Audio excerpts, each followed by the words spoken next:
My name's Christina Vogel. I'm a public health nutritionist and principal research fellow here at the University of Southampton. My particular research interest is in understanding the causes of poor diet. Unhealthy food practices here in the UK are a major driver of poor health, and I'm particularly interested in understanding how environmental factors, such as the types of shops people visit and the factors inside food outlets, might influence their food choices. Since working here at the University of Southampton for just over 10 years, I've developed a program of research to understand the environmental and psychological drivers of poor diet.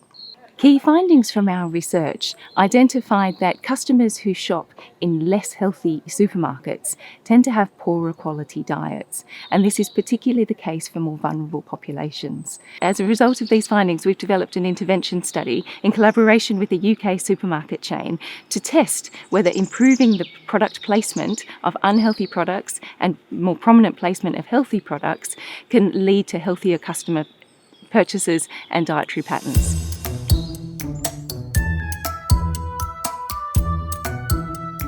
There's been increasing government interest in addressing the broader determinants of poor diet in the UK, and as a result there's been a number of government consultations that have asked for evidence to support policy change. I've coordinated our written response to a number of these government consultations, such as the proposal to ban the sale of energy drinks to children and the proposal to ban unhealthy food marketing in retail outlets. Our written proposals included our position on the regulation, usually to encourage the regulation, and it also included pulling together our local evidence and backing that up and supporting that with the wider literature. Actually, in one of these consultation responses, we were able to publish a scientific paper as a result of our response, which was a real bonus for our local group. I've also been invited to give oral evidence to policymakers at the national and local level. One of those invitations was to present at the Palace of Westminster to the House of Lords Select Committee on Food, Poverty, Health and the Environment. A few days prior to the session, I was sent the questions that we were likely to be asked and was informed that I'd be sitting beside a fellow academic and a representative from a health charity. During the session, we responded using our prepared questions, but we were also asked impromptu questions from the panel members.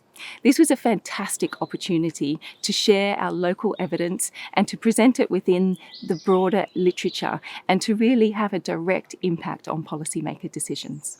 At a more local level, I was invited alongside my colleague Professor Janice Baird to present our local evidence to Southampton City councillors as part of their scrutiny and their inquiry in childhood obesity in the local area.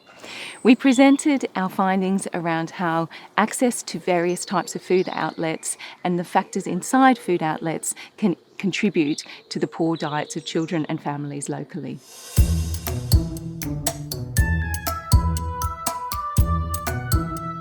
Like many research groups, we design our studies with implications for policymakers in mind.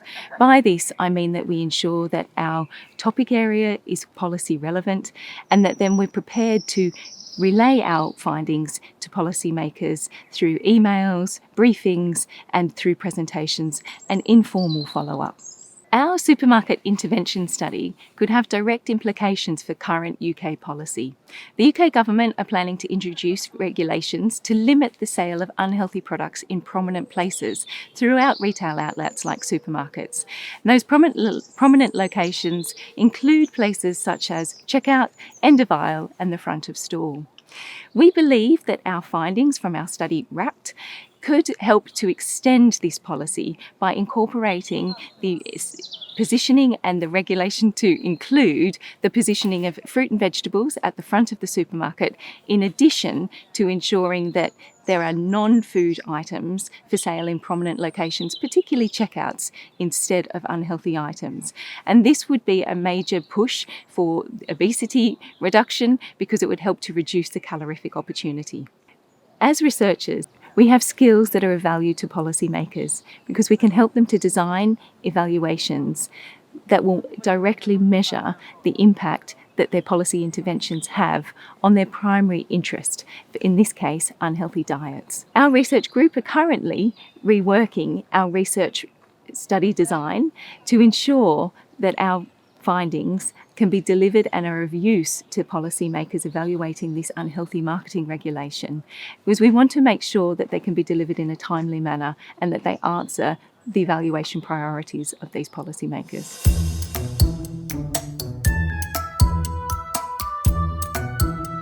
I used to think that to engage with policymakers, my research needed to be completed, published in a scientific journal and neatly packaged to be presented. Actually engaging early with policymakers to understand what their agendas are and how our research can meet their agendas is really very important. Working closely and engaging with policymakers as early as you can will help to ensure that our research is designed in ways that answer questions that help to progress policy agendas. Sharing preliminary findings in confidence and with the appropriate caveats can really help to build a close relationship with a policymaker and can have the impact when it's needed.